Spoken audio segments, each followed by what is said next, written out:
Welcome back to another episode of Chargers Powder Hour, a Friday at 5 edition of Chargers Powder Hour, or 7 o'clock if you're in the central time zone like Miles is.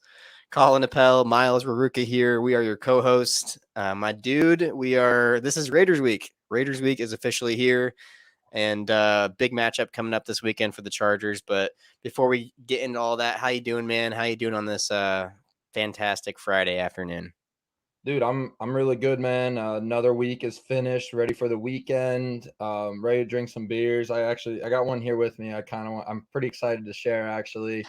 But yeah, Husker game tomorrow, playing number 2 Michigan. I will be there. It's supposed to be 94 degrees, and it's going to be October in 2 days, which is ridiculous. I'm sure it's 94 for you every day in Arizona, so that's not a big deal to you. But for almost October here in Nebraska, 94 is absurd. So I'm just kind of figuring out my head. I'm figuring out ways to hydrate, maybe try to maintain a buzz. No alcohol sales at Husker games, which sucks, man.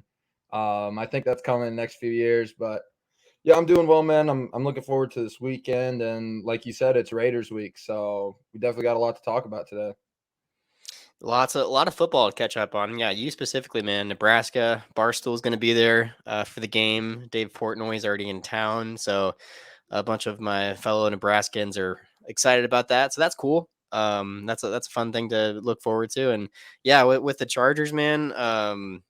And we'll get into all of it, but it's just another typical Chargers week. This is like a textbook week for just being a Chargers fan, life of a Chargers fan. So a week in the life, I guess, if you want to call it.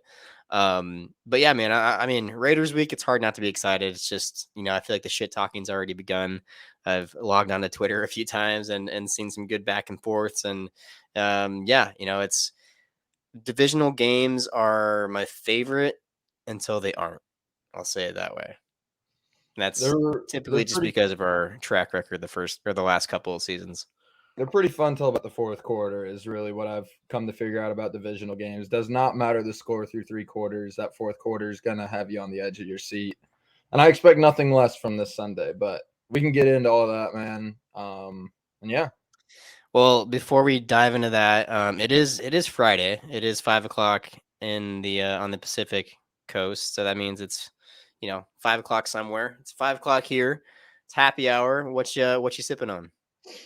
so actually, I just got back from the liquor store. I had to get some goodies for before the game tomorrow, and I happened to find one of these. I actually am a big pickle guy. I like pickle beers a lot, and this time I decided to get. It's called the Spicy Pickle Monster by Prairie Artesian Ales, and I mean I don't want to dog on a company or anything, but it's not for me. It's I mean it has no taste of pickle whatsoever. It's like just really sour. It's not for me. I could see how some people would really appreciate it, but for me, I love pickle. I love the taste of pickle. It does not bring that to the table for me. So, I'm still gonna drink it. I'm still gonna appreciate it. It is a beer at the end of the day, but yeah, not really for me, man. Hey, sometimes you just got to try stuff and it takes you 10 seconds and you're like, all right, well, definitely not buying this next time. But hey, at least you know. And your palate is now it's more expanded. Yeah, I So mean, I was bound to stumble upon it and buy it someday, so I'm happy I'm happy I get the trial and error out of the way and figure out that maybe I'll stick with it something. doesn't sound bad. I mean, the sound when you said it, I was like, oh, okay. But it The also can kind of is has cool. a, It's like it's like Jaws, but it's a pickle. So I it's like like the can something a out of my lot. nightmares, actually. I'm actually gonna keep the can. I'm gonna put the can right up here. I actually like the can a lot, but yeah, it's just not really for me. All right. Well, I'm definitely not on the same wavelength as you. And I want to say, like, for the listeners out there, if I sound a little different, it's because I've been battling COVID for the last couple days, second round. So COVID strikes back edition. But hey, I've been doing good. I've been not letting it get me down, and I'm back on the grind here with a little truly blue raz. This is as high Mm. school of a drink as it gets for me on this show. But it's what was in the fridge. It was that or Bush latte, and I mean, I don't know. I have no taste right now, anyway, so I probably should have just gone with the Bush latte. But the blue Raz was just sitting there, like blue Chargers. It just made sense. I think it would have been a big power move to just have a full glass of vodka and just sip on that like nothing. If to really No prove taste. to really prove if those taste buds are working or not. I mean, I think that you'd be slurring some words by the end of this episode, I'd but be speaking Chinese before this episode's even over, bro. Buddy needs to learn Chinese. But I'd be giving our bold predictions and just straight up Mandarin. oh man, we might have to give our bold predictions in Mandarin today, man, because I don't know. They might not be pretty, man, but I think we should get to it. Let's talk some football. Let's dive right in. Let's do it, man. We cannot even begin to talk about this matchup without mentioning We should skip the this injury part. report, and it's what we lead off every week with, every pregame episode with. But this week is an extra tough one to look at if you're a Chargers fan, but also lots of uncertainty. Which if there's really one thing I don't like or don't care for when I look at an injury report, it's just the uncertainty.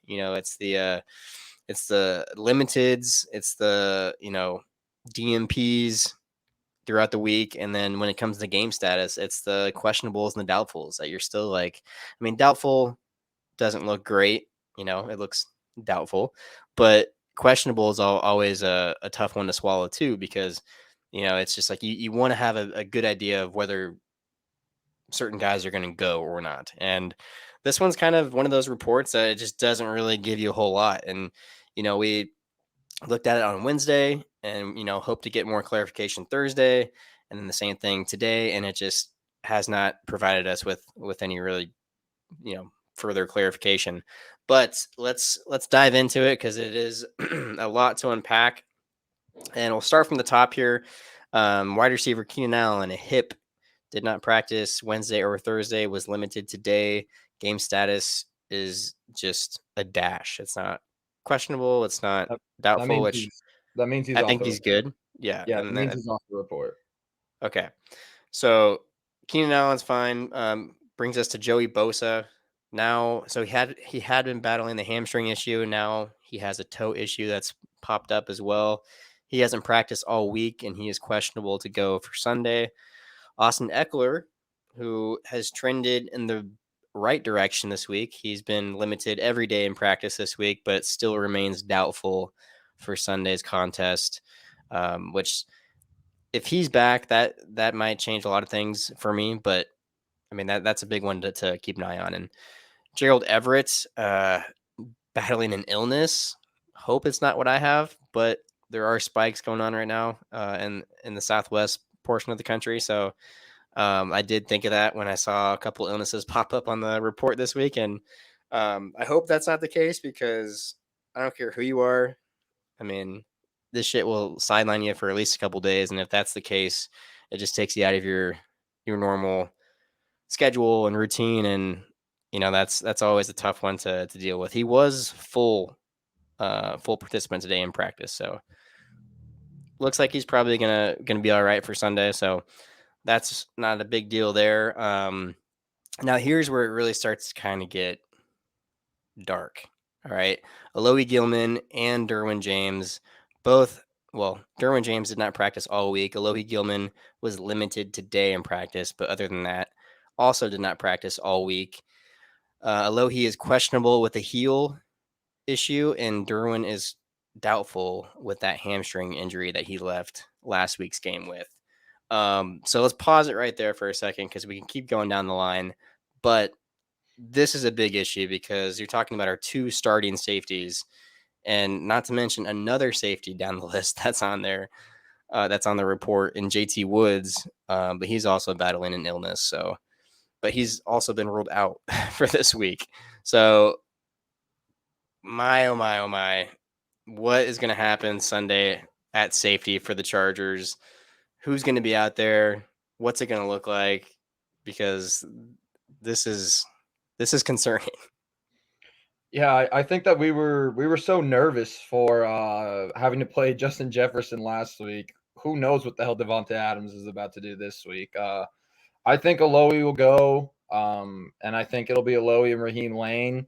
And yeah, not ideal. Obviously, 3 on the field is a massive, massive player to have out there, best player on defense. And just the fact that he's listed as doubtful. I also want to preface, I don't think I've ever seen a player be listed doubtful and still played. I'm sure it's happened, but doubtful to me is basically out. So I don't expect Derwin. I don't expect Austin. I don't expect anybody that's doubtful to actually have a chance at suiting up on Sunday, given a miracle overnight. But yeah, safety room is looking big time tough this week. No JT, no Derwin. It's we got a bunch of stragglers back there. Yeah, it's scary for sure. I mean, you look at basically one position group being wiped out in a game that in a matchup that features another top receiver on the other side. So, like you said, that's definitely a concern. Wanted to back it up real quick because I was just curious. So, when you were talking about the doubtful status, to me, I mean, because I agree with you. For me, I think it mainly means like, hey, they're probably not going to go, but I also kind of look into it and read it sometimes as maybe like they could go, maybe they're questionable, but maybe they're only listed on the doubtful side of it because maybe they're like keeping, just precautionary. Like It's an uphill battle for them to play. right, like someone that's like, hey, he's 50-50 and we could throw him in this week, but let's label him as doubtful because we want to just be a little cautious, like we want to be cautious and we don't want to get him back too early if that means he's gonna, you know, re-aggravate whatever it was. So like for someone like Eckler, I look at that doubtful status and I'm like, I wonder if that's has anything to do with like maybe he could be back, maybe because he's been limited all week, maybe he really is questionable, but maybe they're just taking a cautious approach and being like, you know what, let's just push it to next week. We have the bye coming up. Let's be smart about it. Um, so I wonder if some of that has, if the lingering bye week next week has any effect in some of those doubtful statuses. It definitely could. You'd like to think that there is. You definitely like to think that Austin and Derwin should be back after the bye, as long as others, especially just there is always that chance that, like you mentioned, just holding them out one more week to get you 2 weeks extra rest now instead of one. So I mean I'm expecting both those guys to definitely be back after the bye, especially with the doubtful tag this week. I think it's a doubtful to me. A doubtful 1 week means that they'll be probably ready to go the week after. But it definitely is an uphill battle, more of an uphill battle for them to actually be able to get on the field this upcoming weekend. So, I'm still definitely not going to expect them to play this week, but to me, doubtful is similar to like day to day, as a coach would say. Yeah, that's fair. That's a fair evaluation. So obviously, I mean, not sure what the chart. I mean, it sounds like probably most likely Raheem Lane, and fingers crossed that Alohi can go on Sunday because man, Alohi's been showing up the last couple weeks, and he's been one of those guys. I mean, he's another one of these Tom Telesco draft picks that just year by year keeps really good, creepily, quietly getting better and better. So you really would hate to see him not be out there. Other big names on this injury report for the Chargers: Eric Kendricks, trending in the right direction. He looks like he is going to go this weekend, so that's awesome to get him back out on the field. Really sucks that he wasn't able to get out there for the Minnesota game. That probably had to eat at him as a player, just like not being able to go back to the franchise that you were with and ball out and see everybody. So, but he's back this week. That's awesome. He's trending in the right direction. Defensive back Dean Leonard, he did not practice Wednesday, was limited Thursday, full participant today, but remains doubtful with a hamstring issue. Another guy that, young player in certain situations like this, you would really like to see him healthy and be out there when other defensive backs are hurt, and that's an area that they're thin at. So he's doubtful. Doesn't look like he's going to go either, which is a bummer. And then probably the biggest bummer of the entire week, maybe even of the entire early Chargers season so far. Um, it had been reported all week as an illness, but Corey Linsley is officially on the IR as of today with a non-emergency heart issue. I don't really know much more about it. I don't really think they dove into details, but it's something that sounds like he's been meeting with doctors and specialists, and I don't know when they noticed it or when they found something, but it definitely sounds. I mean, it sounds serious enough to. It is serious enough to keep him off the field for at least the next 4 weeks. And yeah, just sending prayers to the Lindsley family. I think he tweeted earlier today that it's bigger than football. It's about the health and safety of these players. I mean, they have lives just like we all do outside of this sport. Their husbands, their fathers, brothers, sons. So I mean, you just pray for health and safety for all these guys first and foremost. So that's a big blow, with this offensive line. You're taking you are taking the captain of that line out of there. He's the guy that sets the protections, as we quickly found out last year when he was not around and Herbert was dealing with that. That's a big deal. That's a big deal when you look at some of these defensive lines that we're gonna have to go against for these next, few weeks. And yeah, that's a big blow, man. And what were your just instant thoughts on that news? Yeah, dude, that's tough. Obviously, prayers up to Corey. Hope this all gets resolved and he's able to get back out on the field sooner rather than later. Out the next 4 weeks, obviously, with IR. So won't see him this week and then won't see him against Dallas and Kansas City for sure. So really just a tough blow.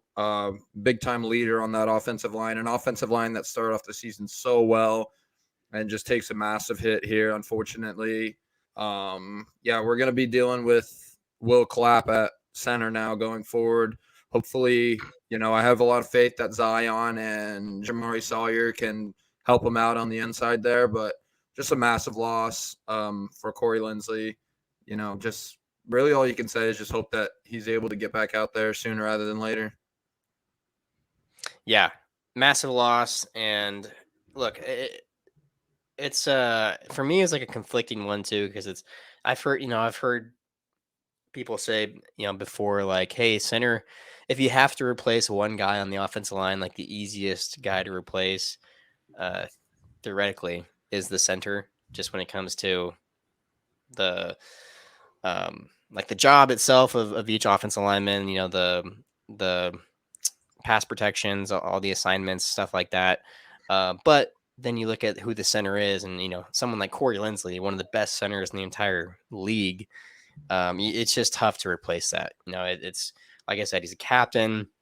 He sets the pass protections for Herbert. I mean, he's basically like having a second coach out there as well. So it's a big blow, and I'm looking forward to seeing what Will Clapp can come in and do.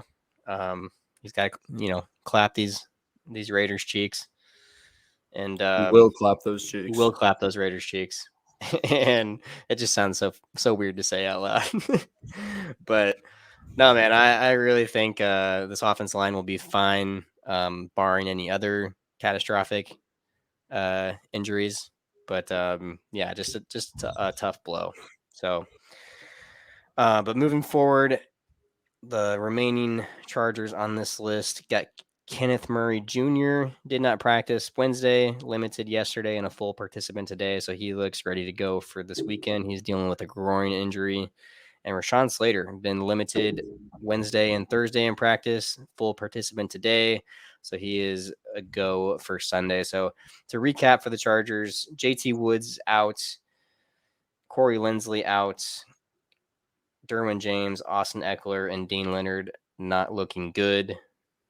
Everyone else should be a go. So that's what we're looking at. Again, it's not the prettiest injury list, but it could be worse. It could definitely be worse. And It's doable. they definitely have enough. I don't know about you, but over the last couple of seasons, I've really started to change my tune with injuries, and I used to just be like a prisoner to them. Like they would happen, and I still see it like with fans on Twitter. all these injuries happen, and it's just like it's all this negativity and why us? Why is it always us? Why do we have the shittiest injury luck out of all the teams? But I mean, recently my tune has just been like, hey, it does happen to other teams. We are biased, and like, yeah, we might be that team that it seems to happen more to over the years. But at the end of the day, like you gotta just, especially with the talent this team has, specifically to this Chargers team, like there are no excuses. I don't want to hear I'm over injury excuses. Like they suck. I get it. It's definitely a factor, but I'm just sick of being that fan base, that franchise that's like, oh well, yeah, we would have had a great year, but or the reason why we didn't have a great year is because XYZ. And I mean, it's going to happen. And this team has more than enough talent to overcome an injury report like what we just read off. And so that's what I want to see. Like, I want to see them get a win this Sunday with whoever is back there at safety. Like, doesn't matter because they have Justin Herbert, they have the offense, and they can go and score points at will. So that's kind of where I'm at. But I mean, where are you at with all the injuries? Just like in general, like how are you this early in the season? How are you feeling? I mean, dude, it's this is just another typical Chargers season. We've had two brutal losses, and now look at us, week 4, half of our team's on the injury report. This is all shit that we've seen before. But I really believe that this team's culture has always been around that next man up mentality. I mean, we've seen it time and time again, especially guys on the defensive line who have been able to really prove themselves once they've gotten more snaps. So I think that we got a great group of guys that are going to be able to really step up and show what they're able to do out on that field. And you and I have always talked about our question marks around coaching evaluations on this team, and it's instances like this in which those guys who don't seem to get too many reps get to step up and get to really prove themselves. So it sucks not being able to watch guys like Derwin and Austin and Corey Linsley be out there, but it's all that this is another opportunity for some of these younger guys to be able to get out there and prove why they're on this team, why they have a roster spot. So, I mean, you always got to be excited for the aspect of opportunity.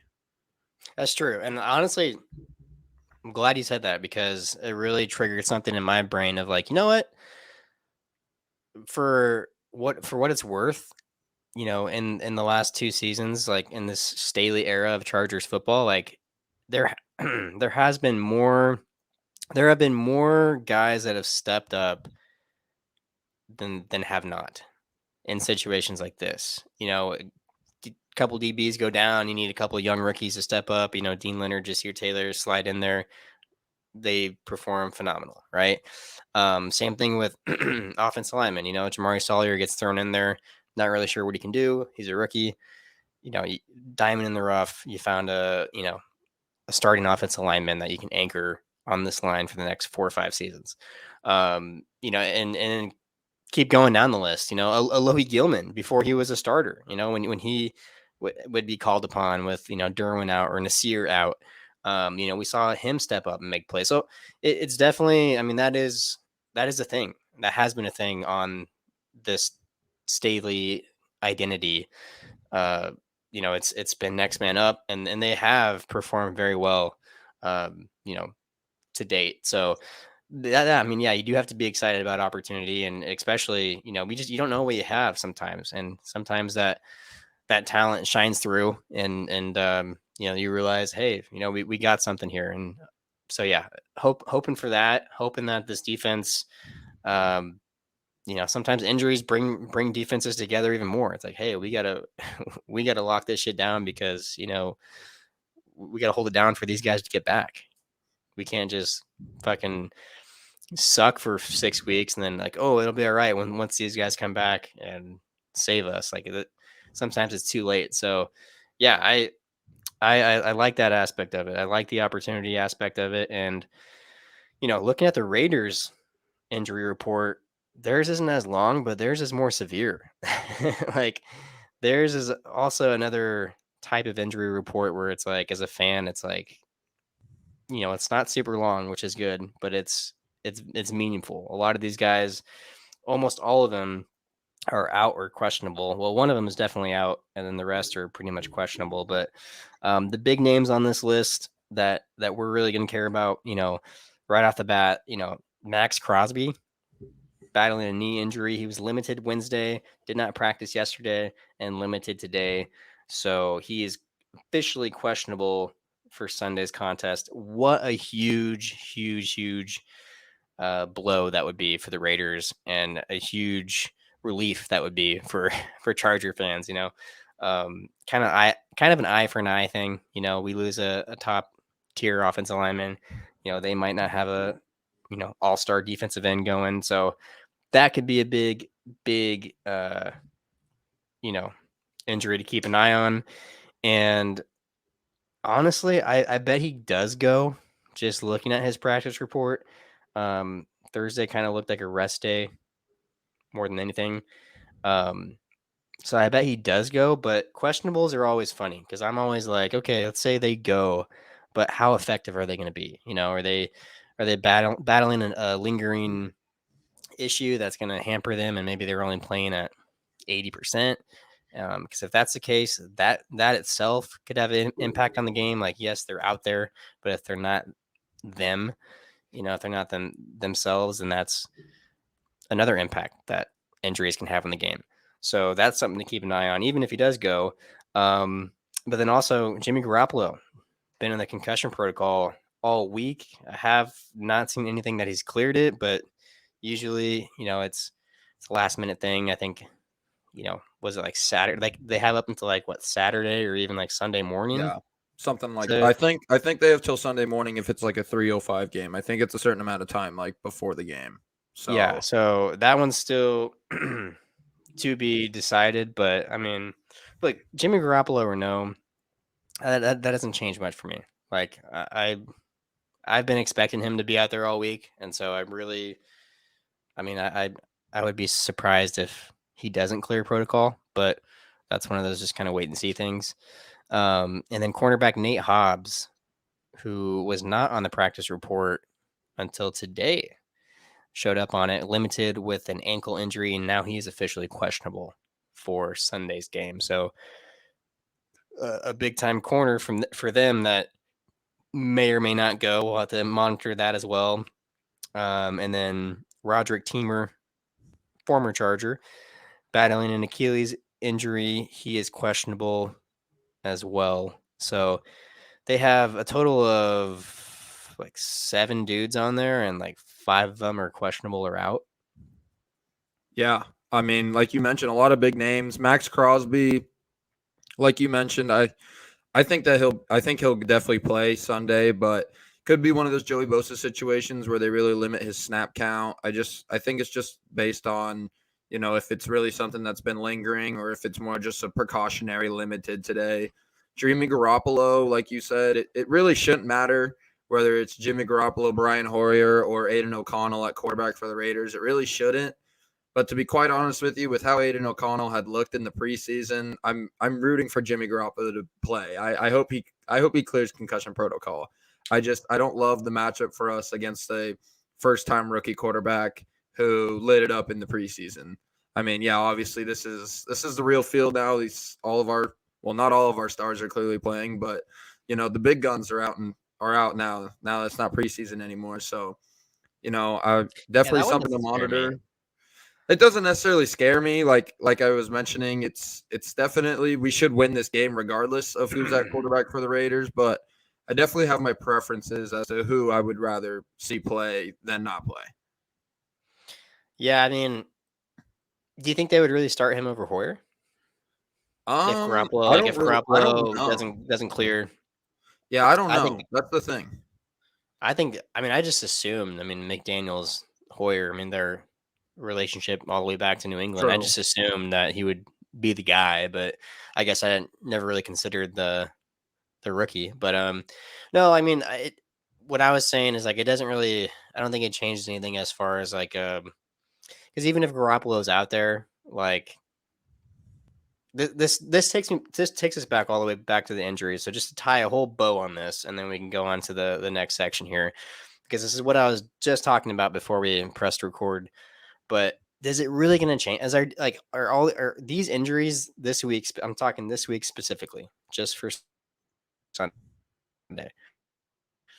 Is our injury report really going to change any way the defense has been performing the first couple weeks? Like, No, exactly. I mean, I somehow still see this defense giving up the same amount of yards, close to the same amount of points, and being in a close game at the end. Like, for me, it really or doesn't. it will be It doesn't weirdly matter who the better. quarterback is. You know, whether it's Hoyer, Garoppolo, like, and this defense with these injuries. Like, I'm still just expecting this offense to go out and win the game for us at some point. Like, that is not changing for me. So, and can this defense get much worse without stars on the field? Like, what if this defense gets better? And That's then we have a exact real like it fucking I dilemma. could 100% see one of those situations in which, these younger guys just step up and we just just put it all together on defense. It feels like time and time again. I mean, look at the Miami game last year. We played that game without Derwin James and was one of our best defensive performances of the Yeah. year. It seems like especially we know how bad this starting defense is, but for some reason, once a few guys get banged up and some of those younger guys get opportunities, it almost feels like it comes together more, which is Yeah. strange. I don't know why that seems to be a trend every season, but it is. So who knows if it could still be the same case.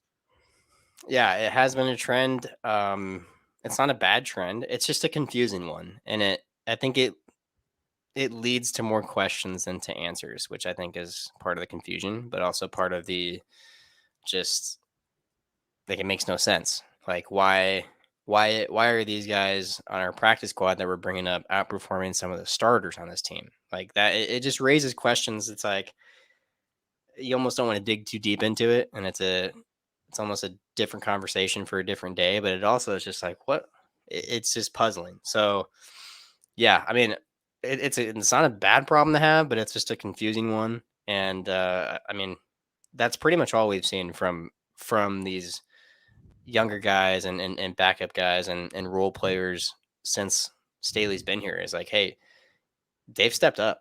You know, they've stepped up and answered the call. So yeah, hoping we see a similar version of that Sunday, and I really think we will. And again, I don't know if it really matters. I don't know if it changes anything. So hopefully, I mean, for me, it's more of just the long term health of these guys, and getting this dub, getting to the bye week, and then you know getting guys right and regrouping from there. But that does it for Gee. the injury report. Injury report took us 33 minutes. It did, but hey, that was It one was that fat. warranted. It was fat. I mean, that thing was a scroll. So, I mean, Yeah, and it had to be done. we had some stuff to uncover there. So yeah, injury report, push it away. Don't have to deal with it until next week. So let's start talking odds. Feel like making money on this game this week? Because You I might don't. be. Yeah, I was about to say you might be, but I'm not touching this thing with a 10-foot pole. All right. Well, let's dive into these numbers here. So, as of 6 o'clock on the West Coast here on Friday night, the Chargers are still 5-point favorites. The spread is 5 points. This is according to DraftKings. That's a sports book that I use most frequently. And the over under right now is at I still think it's pretty high. It's at 48.5. Well, I don't know if I want to say high, but maybe higher than I thought. I was thinking maybe like 45-ish. Which 48.5 kind of is 45-ish, I guess. But yeah, I mean, kind of surprised to see that number there. And then the money line right now is leaning towards the Chargers. It's negative 230. So meaning if you bet, oh, right now, if you bet $10 on the Chargers, you'd win $14.30. Or excuse me, you'd win $4.30. My bad. Nice. So, but with the injury news and How about everything else, don't do that? yeah, don't bet $10 just to win 4 because you're probably just going to lose 10. No, I don't know. Or don't bet $100 to win 40 because you'll probably just lose 100. Exactly. So just don't bet this game. Let's just skip the odds. I No, will not say actually. this. Not I will actually, say but this. The money line and the spread. Well, I would actually probably lean, if you're going to bet this game, I would probably lean towards the spread. versus the money line because, I mean, I don't. Chargers are always play a close game, and I feel like for them to win by even 5 points is, I mean, they didn't even win by 5 last week. They haven't won by, well, they've only won once this year, so I was like, they haven't won by 5 all year. But yeah, that just seems like too high of a spread for the Chargers to cover. So I I would take the Raiders +5 because I do think the Raiders can cover. I think this is going to be a close game, so I don't hate that pick. But I'm not touching the money line on this game, just with the injuries that have piled up over the week and just some uncertainties with that. But I would lean +5 with the Raiders. I think they can cover. I still think the Bulls get the win. We'll get to that prediction later. Just want to foreshadow a little bit. But with the over under 48.5, what would you lean? Honestly, man, I love points, but oh, yeah, I would actually probably take the under in that one. No, well, yeah, I'm gonna take the under. I'm just thinking about what I'm thinking about for my final score prediction. I'm gonna take the under, but I think either way it's gonna be a sweat. Like I think it's gonna be right around that 48 mark.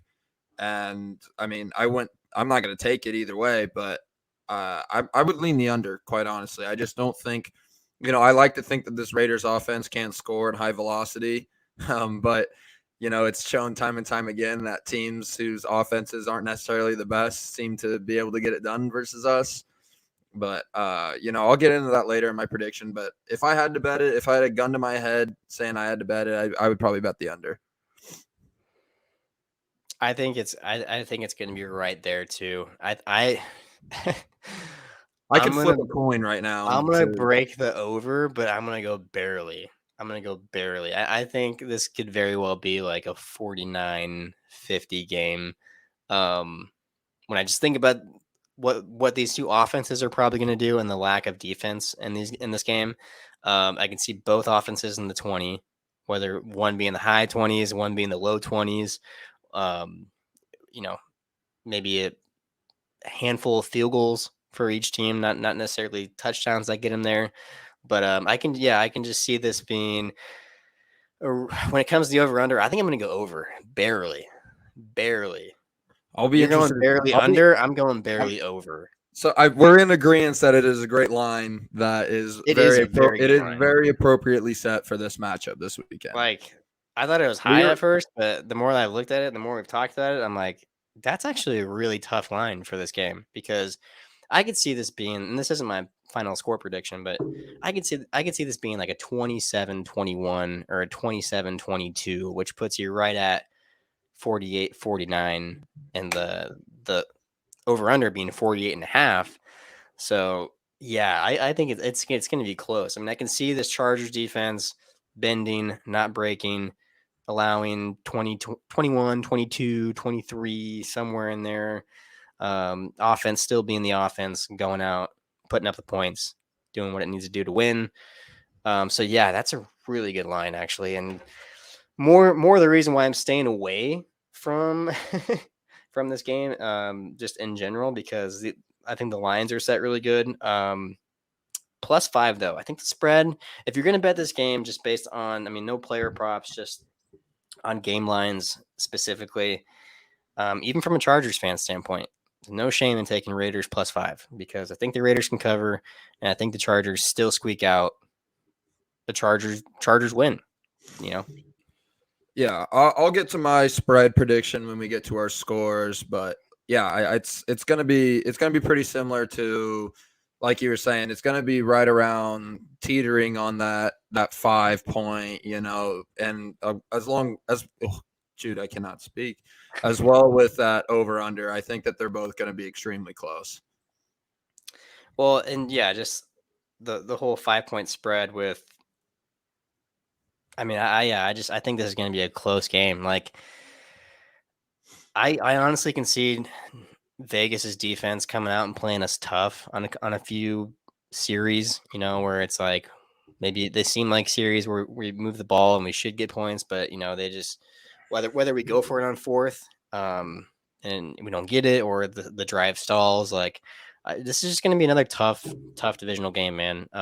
So yeah, I'm not even going to player props, but I would say my recommendation, and I'm not a financial advisor here, but I would say take the Raiders +5. Chargers still going to get this dub, but it's going to be close. And do you really think the Chargers? I mean, just ask yourself, as a Chargers fan, +5 would be a stress-free weekend of football for us. Are we really going to get that in a divisional Raiders game? No. I don't think we will. I think it's going to be a barn burner, a classic, down to the wire, and I think it's going to be decided by less than 5 points. My advice to you is to not touch either and just hope that the Chargers win outright. So that's what I got. Yeah, Because let's be real. Do we, as Chargers fans, really want to bet Raiders +5? Do we want to bet anything that has the word Raiders in it? No. true. That's So great point. just maybe just don't touch this game. That's my advice to you. I think that's what I'm gonna do. I really, Maybe bet some props, bet some player props, or bet like Herbert over 300 pass. I don't have him pulled up, but bet like whatever. His line's always around 300. I think his was like low 280s. I think his is always his is always around like 285. I figured it might have spiked after last week a little bit. If I were to give you a player prop, I would say Herbert passing yards, just because I think with how banged whatever line it is, like you mentioned, it should be right around that 280 mark.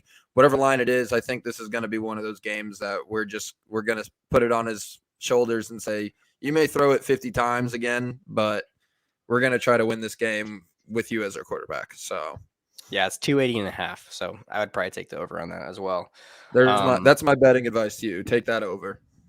Yeah, no, what did it for me? I was totally going to bet this game money line Chargers until I saw the Corey Lindsley news today, and then I was like, okay, nope, not even. That throws the vibes off heavy. Not even a thought into that anymore. Yeah, Juju completely gone. Yeah, not doing it. So that's what did it for me. But I totally had every intention to bet on this game, and now not so much. So, man, we were rolling through this episode.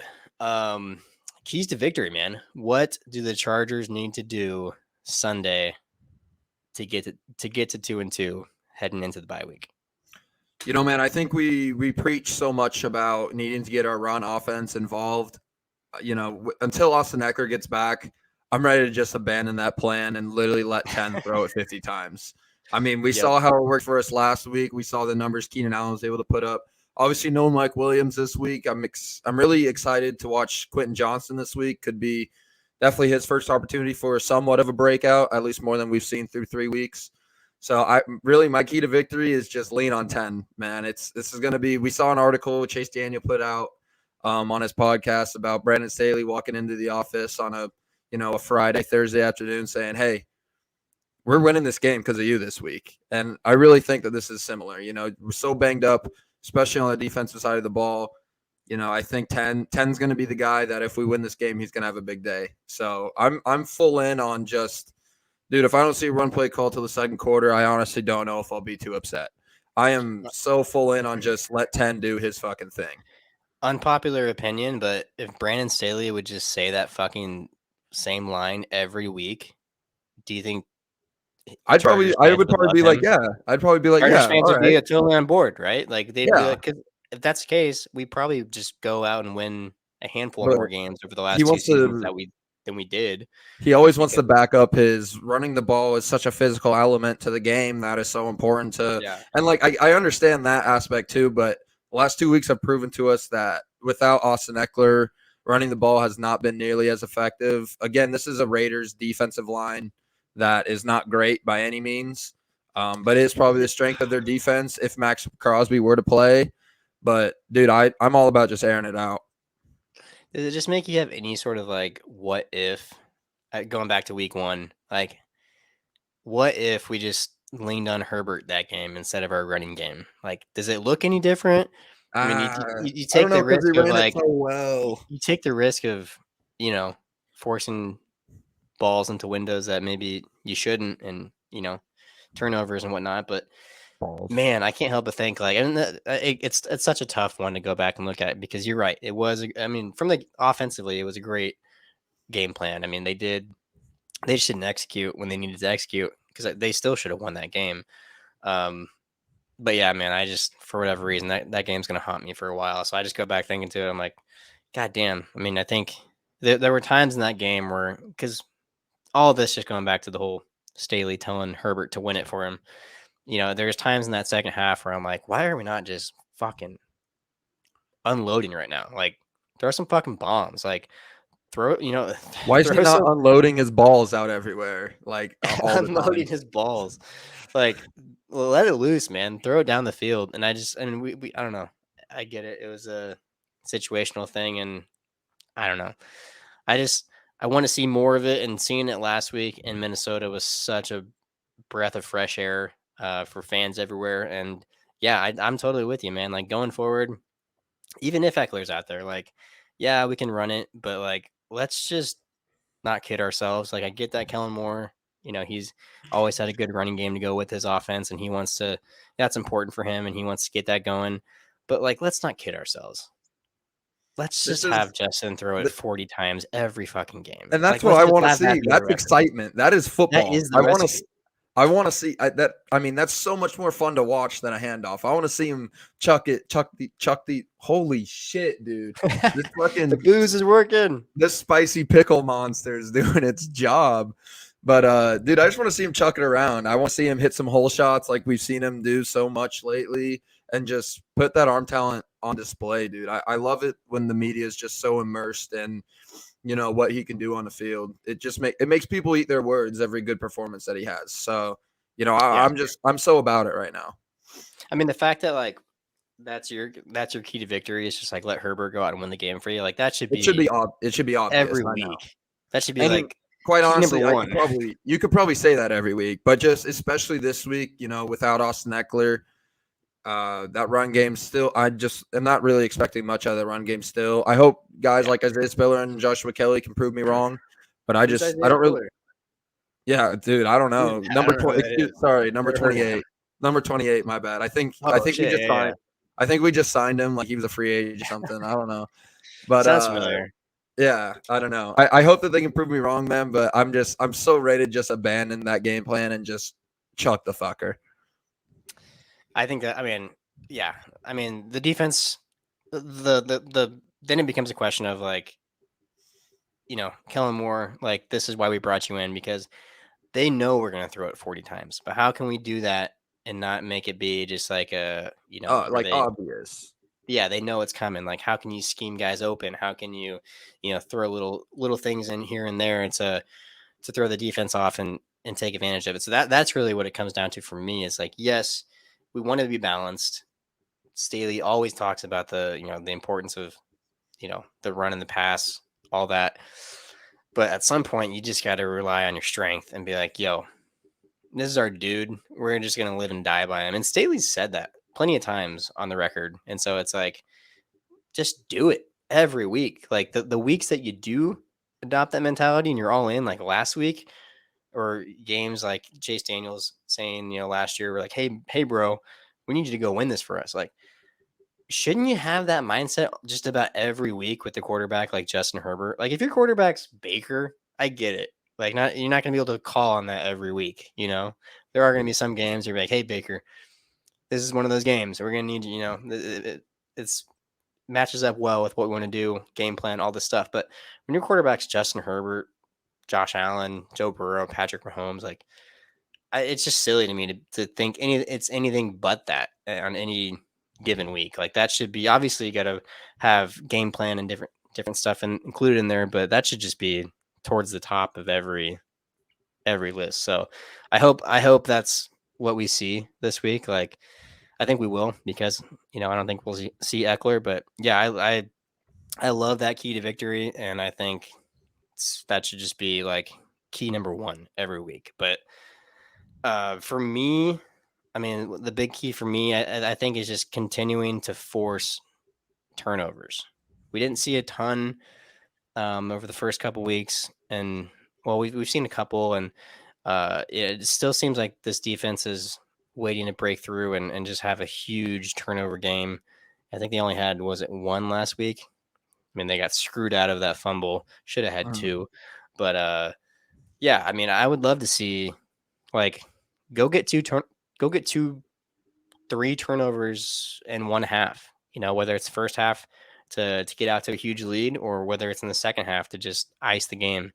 I would love to see this defense step up and give this offense more opportunities. Like, the more opportunities you can give Justin Herbert, the better. And that is an easy way to look at it. So yeah, if this defense can go out and force turnovers, not just get off the field, but like set up this offense so that it can get to a large lead, or just put the game away.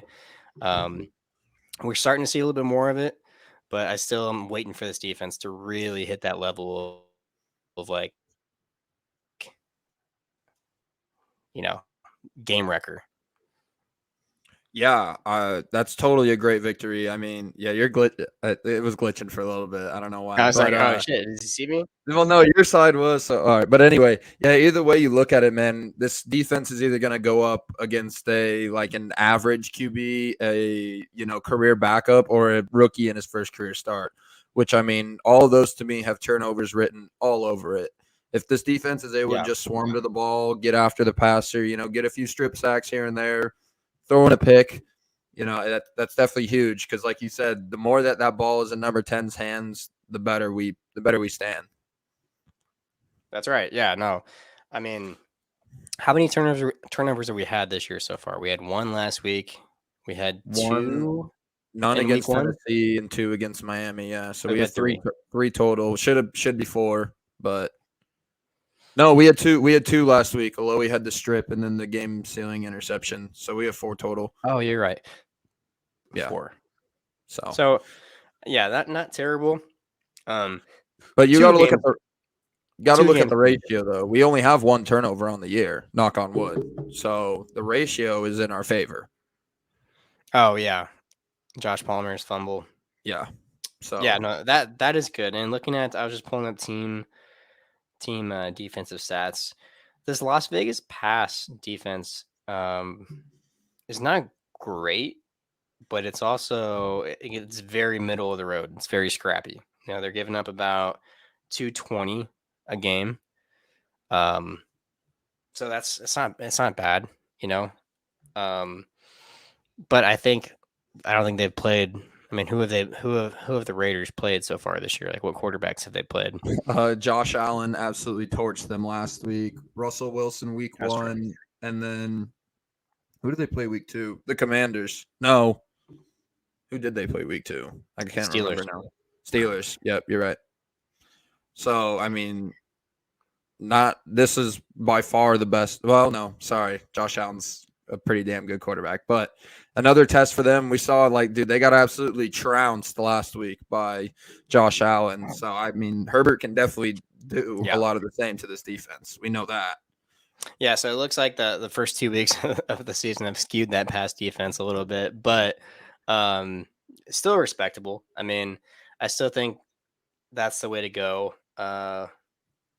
in this matchup. It's just, hey, let's just go all in on the pass and get what we can with the run.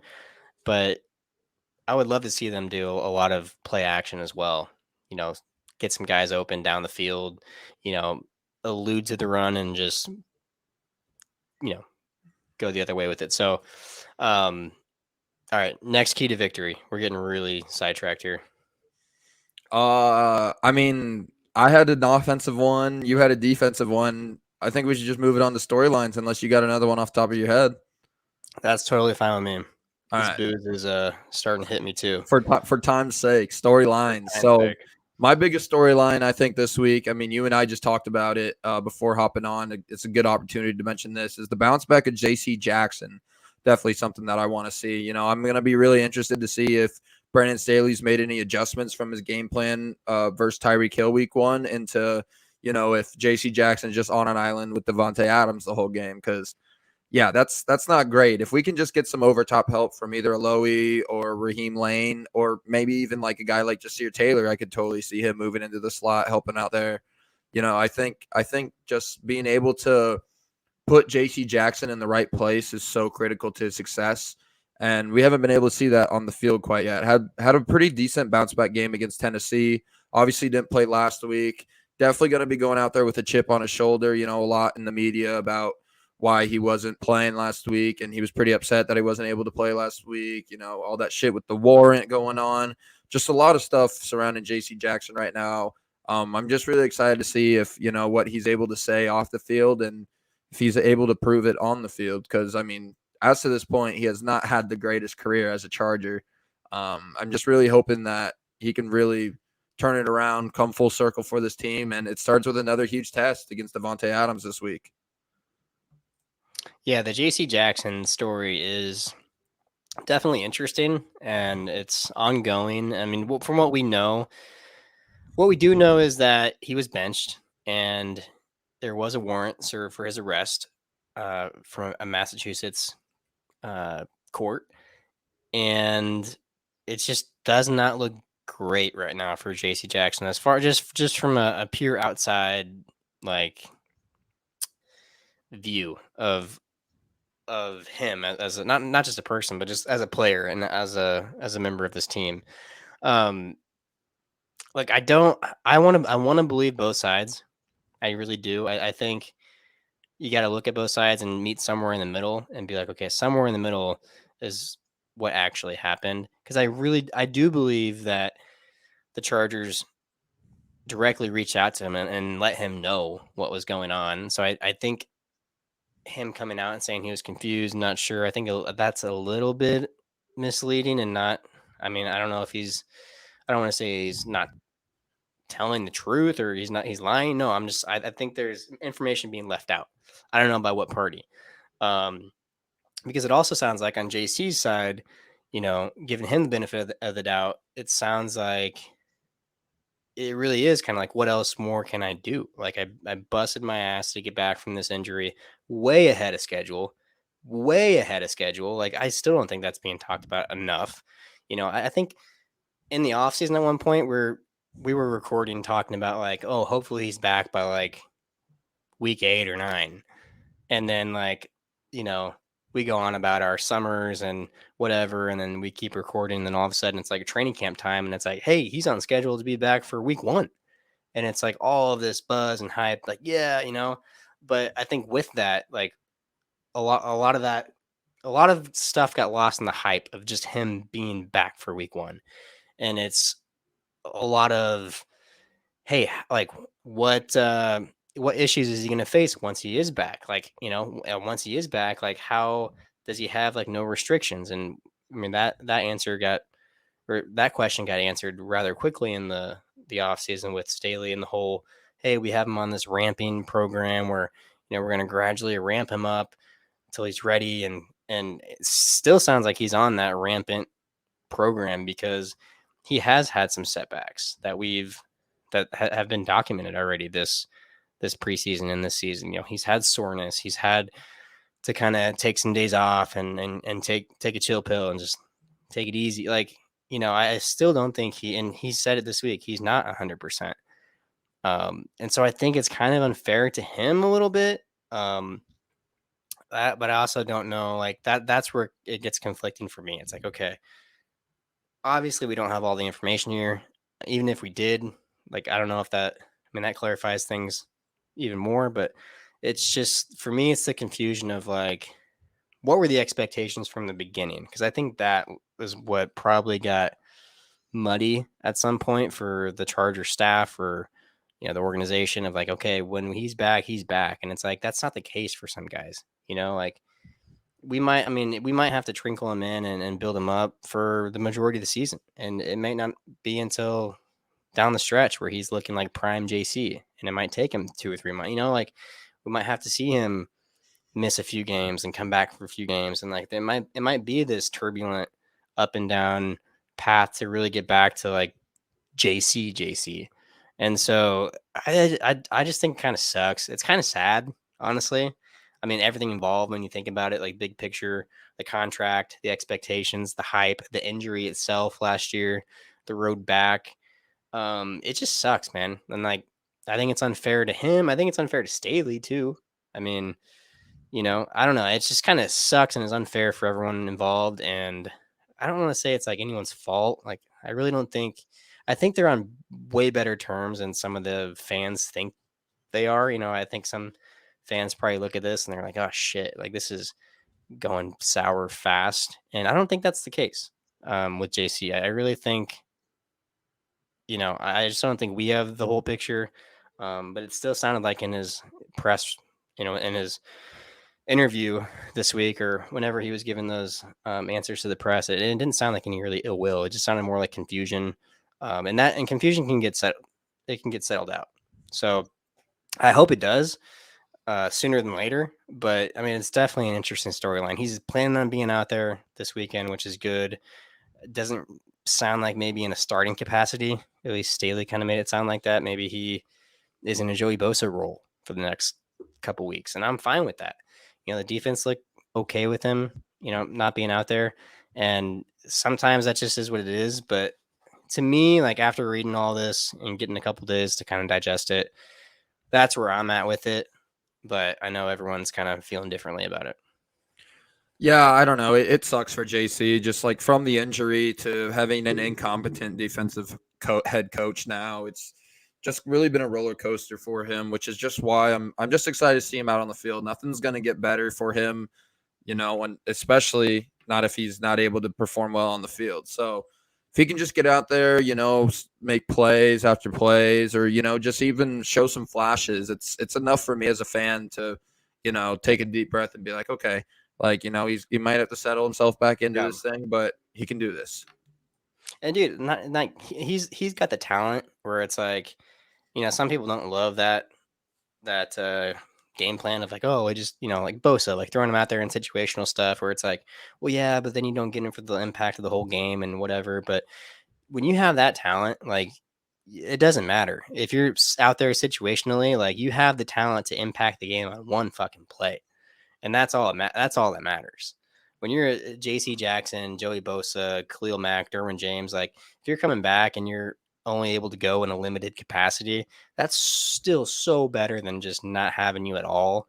Because I mean, you could argue a lot of times, like if you're only out there for a few snaps and you're that that dude that has that talent level, I mean, quarterbacks can forget about you. Like they've played 80% of the game without you out there. You come in for that one snap, you kind of catch them off guard, and make a surprise play, and boom, it's a game changing play, and off you go. So it's like, yeah, I mean that's not a bad. It's not a bad way for him to get some more confidence because anyone coming back from an injury in any sport that was playing at a high level or competing at a high level, like confidence is huge. It's almost like as big of an ingredient there is when it comes to coming back from an injury. Like you have to have it, and you can have almost everything else, but if you lack that confidence coming back, that can be the one thing that just like gets you back on track. You make that one play,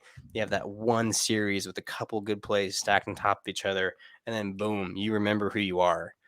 Like, oh yeah, I'm that fucking dude. This is my fucking gridiron. Like, you know?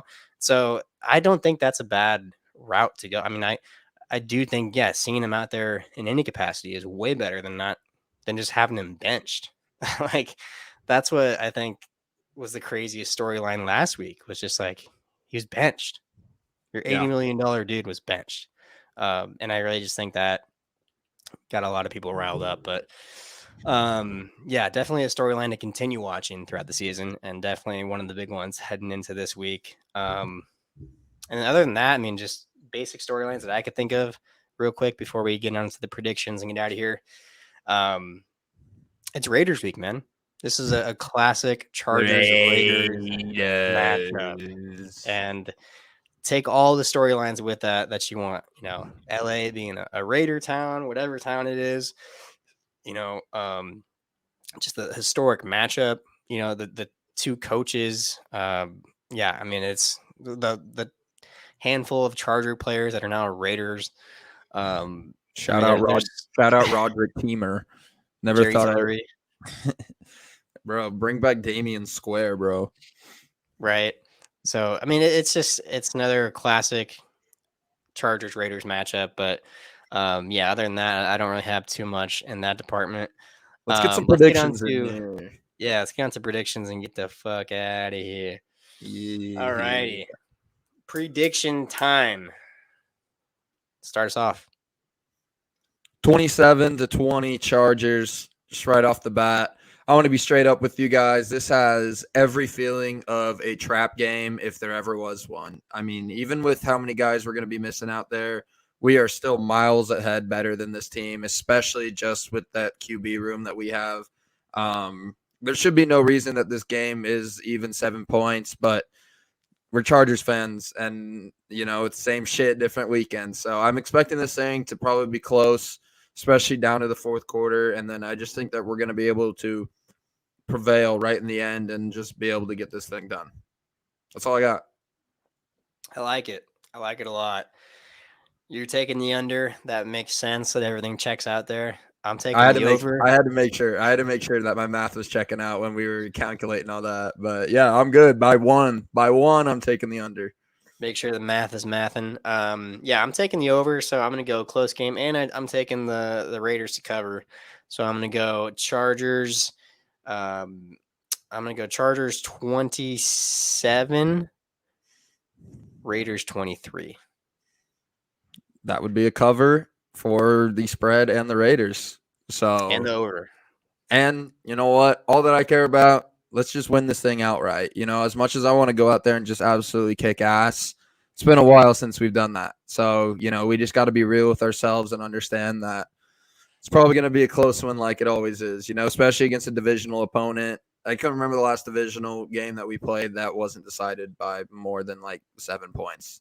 So, shit, last game. Didn't even put divisional in front of that. Oh yeah, no kidding. So both of us have the Chargers winning. It has all the feelings of a really, really risky game, but dude, this is a must win already early on in the season. These are the kind of games that we have to win.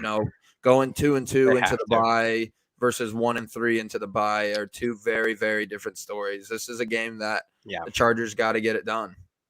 The Chargers have to win this game. They have to, because if they don't, you're looking at 1-3 going into the bye, and then you're looking at coming out of the bye, playing the Chiefs, the Cowboys, and then the Chiefs back to back. So you come out of the bye 1-3, looking at two very tough opponents. Possibly, I mean, even if you split those, then you're 2-4. So it's like you're still in this hole, and it's like, you have to get to 2-2, and then the whole conversation changes. You have your bye week, everyone, it resets, and now it's a completely different conversation moving forward. But if they can't escape this game, if they can't get to the bye week even, because if they win this game and they get to the bye week even, so much of that early season bullshit kind of goes away.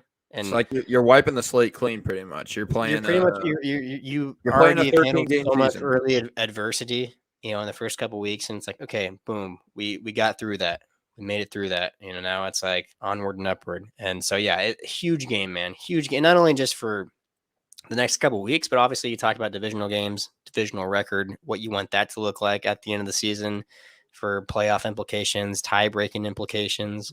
Divisional games are just they're gotta have it, especially against teams that are in the division that don't have a quarterback named Patrick Mahomes.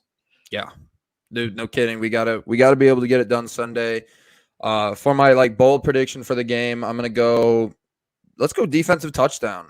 I really think that we're gonna get some turnovers like we talked about. I'm really hoping we get some turnovers this week.